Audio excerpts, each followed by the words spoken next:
पचंबा के दिनेश डालमिया के खुशी बाट और घर में आग की घटना की सूचना पर सोमवार को 10 बजे नगर विकास मंत्री सुदिव्य कुमार सोनू मौके पर पहुंचे और घटना पर गहरा दुख व्यक्त किया।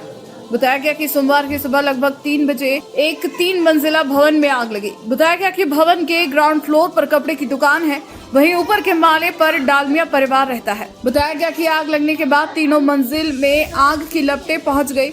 हालांकि वक्त रहते रेस्क्यू टीम ने 4 लोगों को घर से बाहर निकाला, लेकिन दिनेश डालमिया की पत्नी और बड़ी बेटी घर के अंदर फंसी रह गई।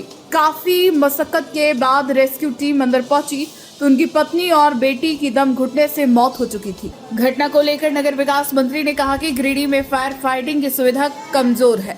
उन्होंने घटना पर दुख व्यक्त करते हुए दिव्यगंत आत्मा की शांति के लिए प्रार्थना की और कहा कि जल्द ही गिरिडीह में फायर फाइटिंग सुविधा को बढ़ाई जाएगी। इधर पूर्व नगर परिषद उपाध्यक्ष राकेश मोदी ने भी घटना को दुर्भाग्यपूर्ण बताते हुए फायर फाइटिंग की सुविधा को लेकर सवाल खड़ा किया।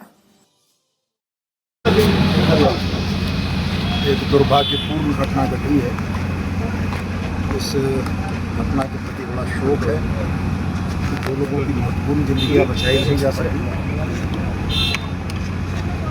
हमारे अग्निशमन डिपार्टमेंट हो या जिला प्रशासन के लोगों ने बड़ी तत्परता से काम तो लिया, लेकिन ये जरूर महसूस हुआ कि फायर फाइटिंग के लिए जितने उपकरणों की आवश्यकता थी वो पूर्ण नहीं थी।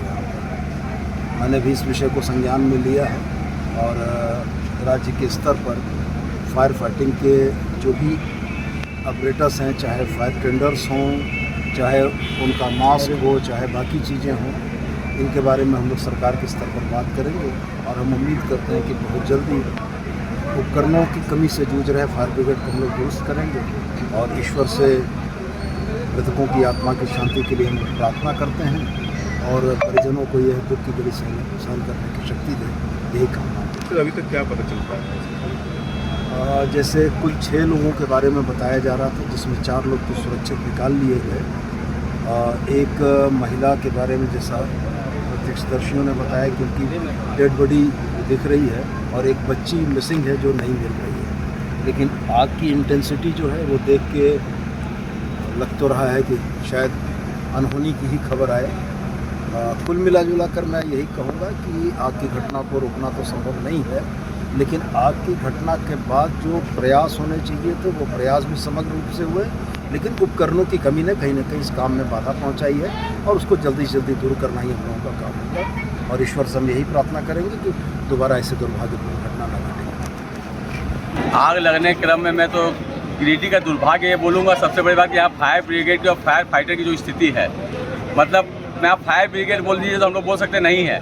2 फायर ब्रिगेड, एक फायर ब्रिगेड आती है, पानी भरने जाती है, खाली होती है, दूसरी आती है, तीसरी आती है। मैं प्रशासन को बहुत धन्यवाद देता हूँ कि हमारे एसडीएम साहब सुबह से कंटिन्यू खड़े हैं। उन्होंने लाइनअप करके खोरी, महुआ, कोडरमा और धनबाद से फायर ब्रिगेड मंगवाए हैं। तब अभी काम चल रहा है। अभी बेटी लगभग सीए का फाइनल एग्जाम अभी दे के आई थी कल परसों में, ज़्यादा सुना हमने। तो बेटी का उम्र कितना हमको लगता है 22-23 साल होना चाहिए, 20-22 साल बेटी का उम्र होना चाहिए। बाकी वाइफ का उम्र भी हमको लगता है 40-45 ज़्यादा नहीं होगा।